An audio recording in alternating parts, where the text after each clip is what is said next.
Good morning, students. Today we are going to discuss aortic dissection classifications.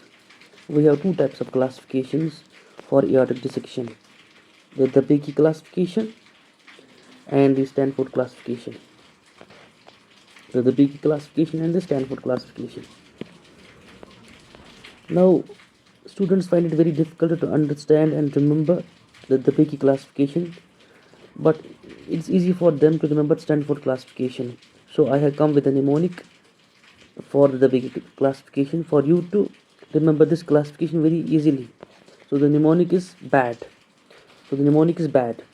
So B-A-D. So we have three types of classification as per the big classification of aortic dissection: type 1, type 2, type 3. And if you write bad, B, A and D. B means both ascending and descending aorta are involved in aortic dissection. Type 2 means A. A means ascending aorta only is involved in aortic dissection. And type 3 means D. D means only descending aorta is involved in aortic dissection. If you see it on the picture, you will be able to clear it. So here we have the aortic dissection starting here. It is involving both ascending aorta and descending aorta also. So involvement of both ascending and descending aorta means B. So B means type 1 aortic dissection as per the Big classification. Then we have the another part of mnemonic A. That means only ascending aorta is involved in aortic dissection. So this will be type 2, the Big classification. And finally we have type 3, where the mnemonic is bad, D. That means only descending aorta is involved in this type of the Big classification. So now it has become easy for you to understand and to remember this aortic. Now this type 1 and type 2, the Big classification is also called Stanford A.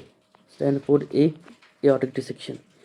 And type 3 is called as Stanford B aortic dissection. So it has become easy. Now in exams, if you see an aorta with dissection involvement of ascending aorta as well as descending aorta, it becomes type 1, the Big classification. If it involves only ascending aorta, it becomes type 2, the Big classification. And if it involves only descending aorta, it becomes type 3 aortic dissection. But one question that is very commonly asked in exams is, how do we differentiate between ascending aorta and descending aorta, or what is the landmark or the point where we cut, what is the cutoff point between ascending aorta and the descending aorta? And that is this artery.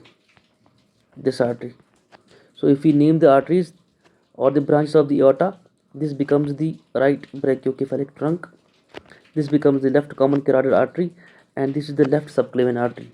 So any dissection that is occurring proximal to the left subclavian artery will be called as Stanford A aortic dissection, and any dissection that is occurring or taking place distal to the left subclavian artery will be called as Stanford B.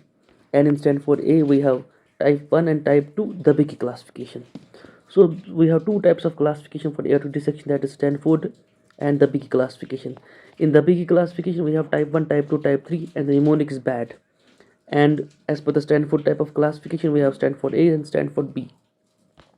Stanford A involves type 1 and type 2, the biggie, and Stanford B involves type 3, the biggie. Now last but not least, in type 1 and type 2, the biggie classification, we need to intervene surgically very immediately. And in type 2, in type 3 type of the biggie classification, we can manage this aortic dissection by beta blockers. And I leave it on you people. Please comment in the comment section that why we need immediate surgical intervention in type 1 and type 2, the Becky classification, and why type 3 aortic dissection can you manage it by drugs like beta blockers only. Thank you. Please like, share and subscribe.